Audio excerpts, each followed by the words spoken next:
But this is my story, and like I was saying, is that working at the school system, I'm not hearing the nonsense and this rigorous type of vocabulary and words that you really want to make things seem as if that they're supposed to be a certain way, and there's not a lot of teachers and stuff. We understand that, right? But my thing is that having the experience being at the school is that there's meetings, right? There's weekly meetings, and there's also like monthly meetings, and there's different orientations and trainings and different things that we have to do. So why are we going to these meetings without something so significant about real issues that are going on, right?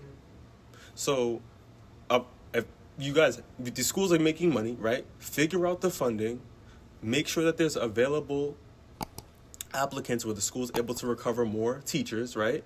But my main thing, like I said too, like we keep running away from, is what? Diversifying the school system. Like, are you talking about private schools, public schools, or? I would just say both. I mean, I can't speak for specifically the private schools because I don't have that experience, but right. I'm going to just generalize and just say both, because all students deserve to get that experience of having different teachers. And my thing too is that a lot of these schools are having difficulties because it's predominantly white. A lot of these white people don't live in the inner city, or maybe they do. However, they're not connecting with my community or people of color's community. So it's like these issues are having or not that these issues and making more issues, you know what I mean, in these environments. And I'm seeing situations that are so demeaning, because I feel as if that we're dealing with people that they need to be more self-aware of where their history. They always been in control, and that's something that they still linger in today. For instance, this hit me in my head, right? Situation where a student is, and they expressed this to me because I was a classroom counselor, a classroom specialist, behavioral specialist. Student goes, I need some space. Can you back up away from me? The teacher's standing like, maybe a couple of feet, or not even a feet, a couple of inches is that close from the student, whatever, right? You got to realize, as an adult, as a professional, as a teacher, as, an individual, adult, quote unquote, right? You have demeaning power over a child.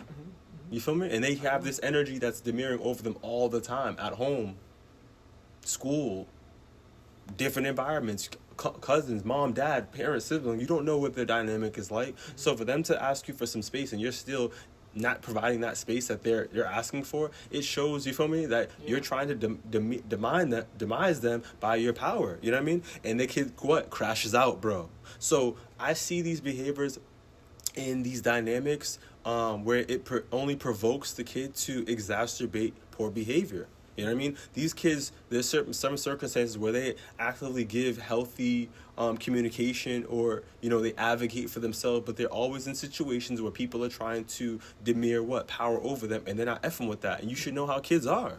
They're trying to have that self-discovery. They have a lot of their qualities from their parent. We know issues derive from that, from the childhood. But my thing from the school aspect is that, what are you guys doing to get more awareness of the population that you're serving?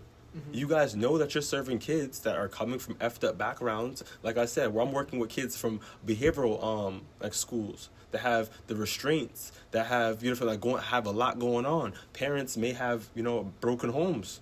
Mom's doing it all alone.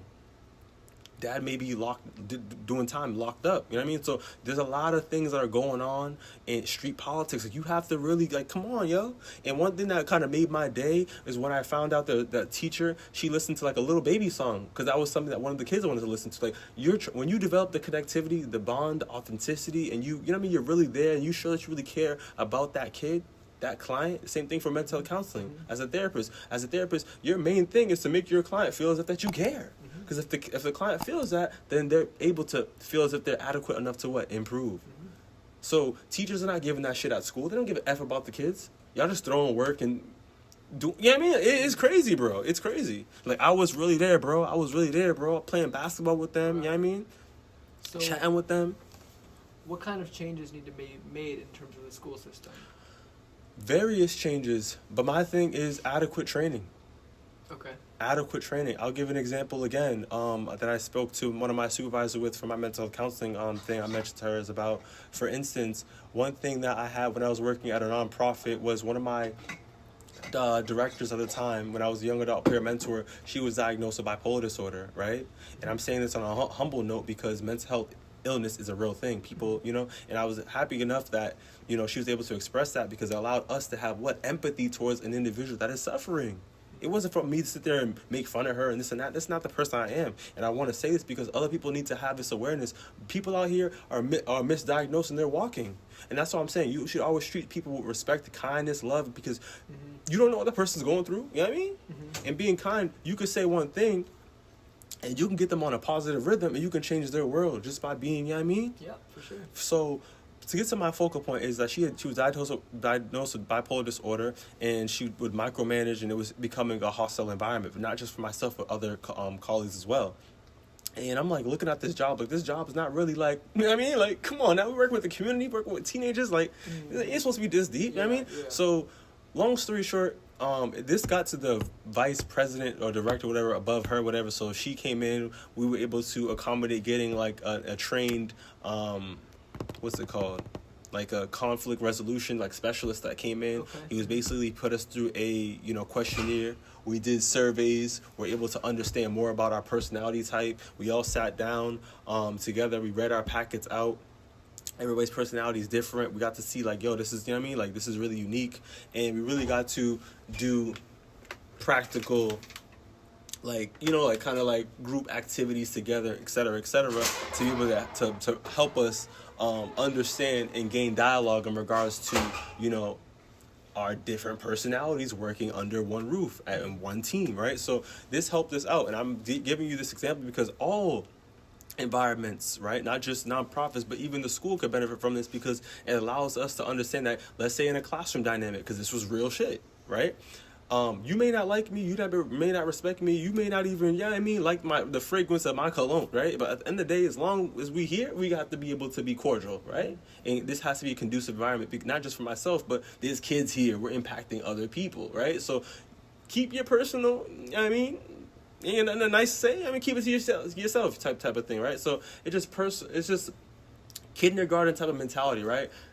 Treat people the way you want to be treated. So it's like some of these things like that. But overall, like I said, we need adequate training, meaningful training, intentional training that is kind of regulated and relevant towards some of the things that are going in the dynamic. We keep pushing that DEI stuff. I'm a black man. You're not going to sit here and finesse a black man in this environment when we're going through the real experience on the daily. I'm hypervigilant. I'm dealing with these emotions. I'm dealing with not micromanaging, but microaggressions. You feel me? So we see these silly ass behaviors. You know someone that acts like they care about you, but they really don't, and they're talking ish behind your back. Like, we see these behaviors. You feel me? It don't take you to be the Albert Einstein type of man, you feel me? But my thing, like I said, is that if we're really trying to move towards the trajectory of improvement, changing the framing, the dialogue, the reputation of the organization in the schools, and we gotta do the work. Yeah.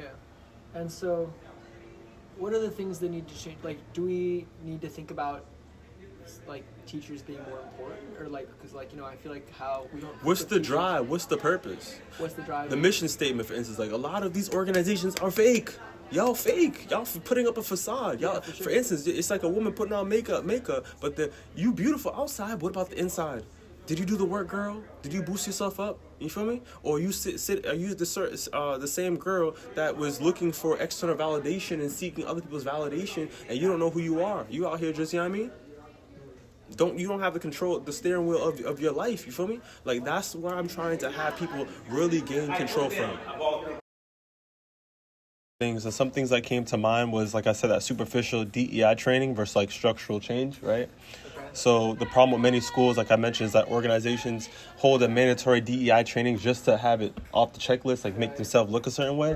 But the need is to provide more awareness into like that policy change and kind of giving us that restorative build. So it's setting the system accountable for when things happen, they have proactive things to do, right?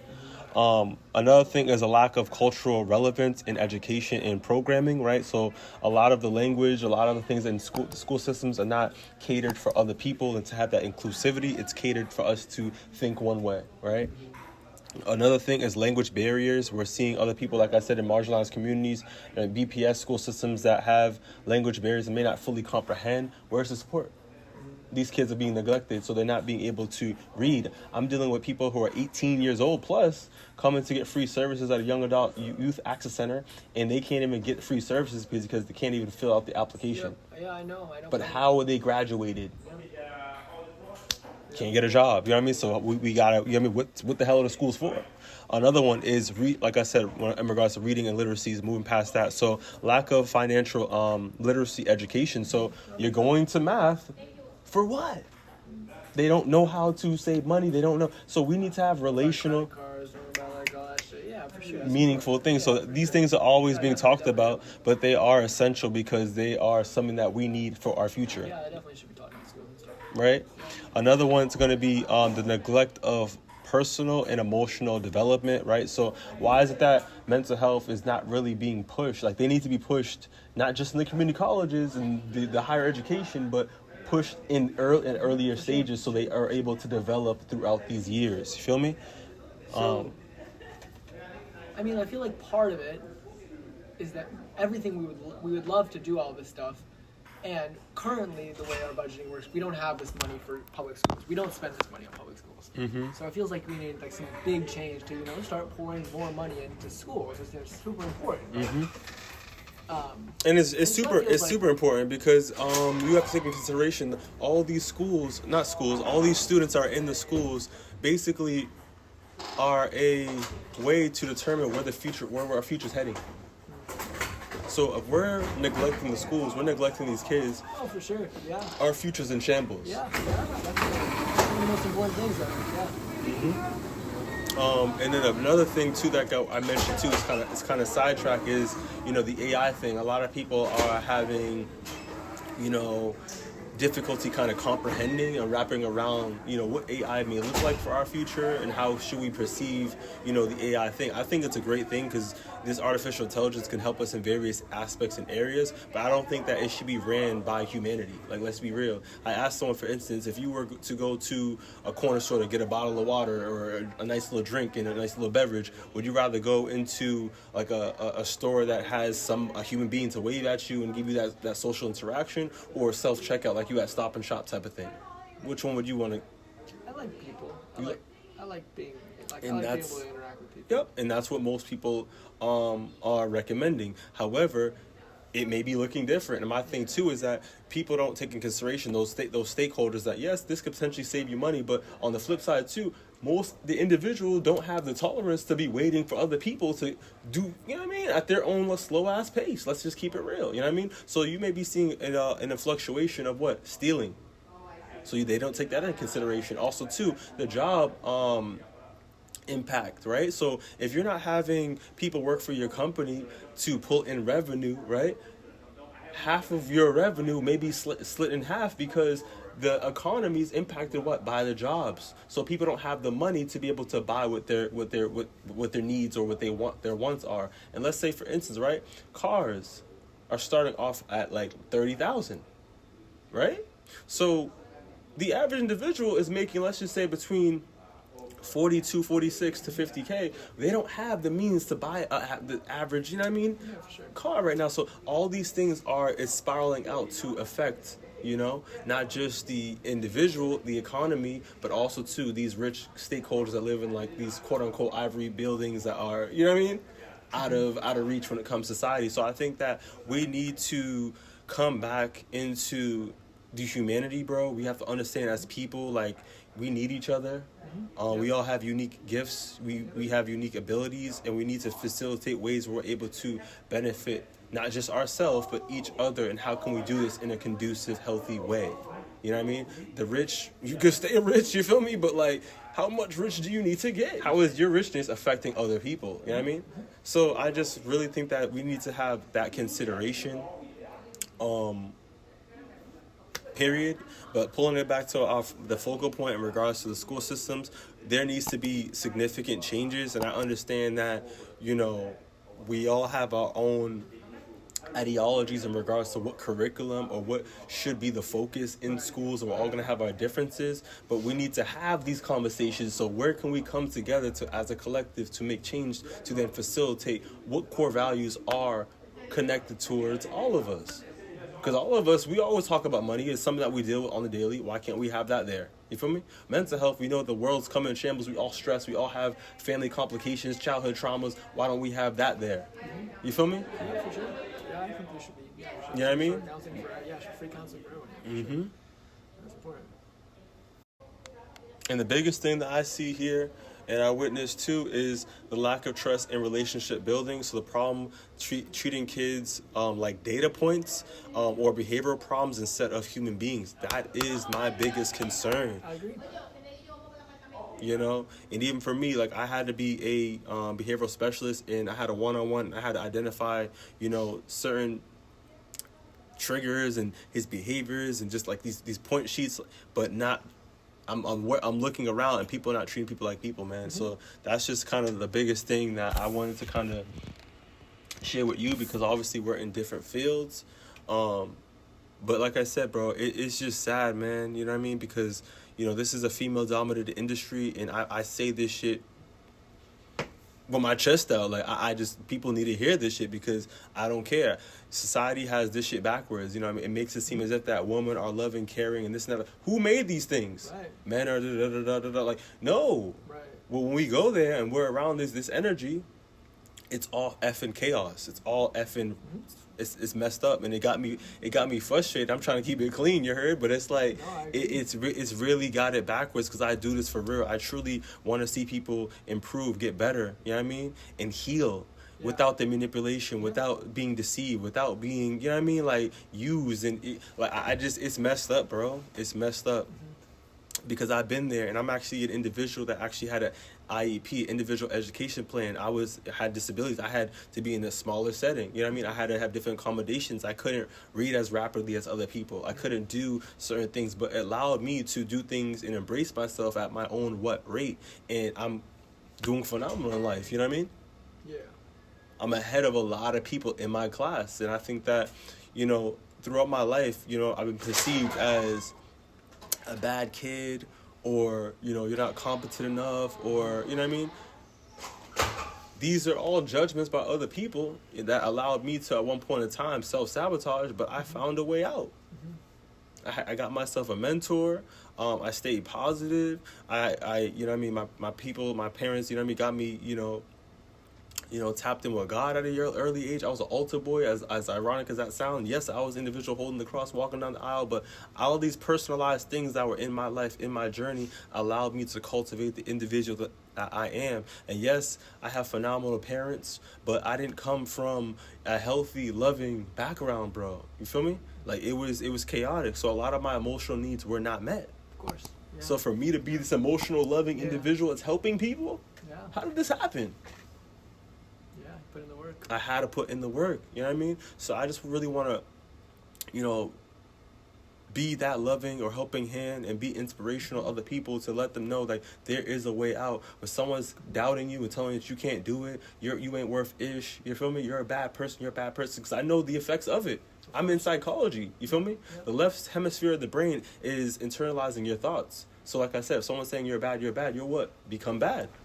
I forgot to introduce myself to you. Anthony. Vasco da Silva, what's your name? Anthony, your first time here, right? Yeah, I worked here a couple years back. They move you around here and there. How often you will be returning here? You have a schedule? No. I work usually on the weekends, so you probably you're just covering for somebody else. Exactly. Oh, excellent. But nice to meet you. I didn't met you before. I'm actually low-key. I'm a mental health counselor on the really? Rising. Yes, This is your part-time? It's my part-time. So I'm currently my internship in Braintree. So I just I've been grinding, bro. I've been here. But how many days you do this job? 2 days. 2 days. 2 days. Weekends. Yes, part-time. Yeah, I have the same situation in next house. I grew up from I don't know which. I think it's not in university. She's a mental health as well. Wow. Yeah, she does part-time. It's a good field, man. Amazing. She's so great. Mm-hmm. I asked her, do you have any opening for me to do? I need. Get evaluated. We all need. Yes, sir. That's what we're talking about right now. Yeah, we all need. You know why? These days, we are so stressed. We are so like overwhelming. Mm-hmm. If you thought this insightful video was over, it ain't. Please tune into part 2 for the rest of the content. Thank you for Thriving Talks.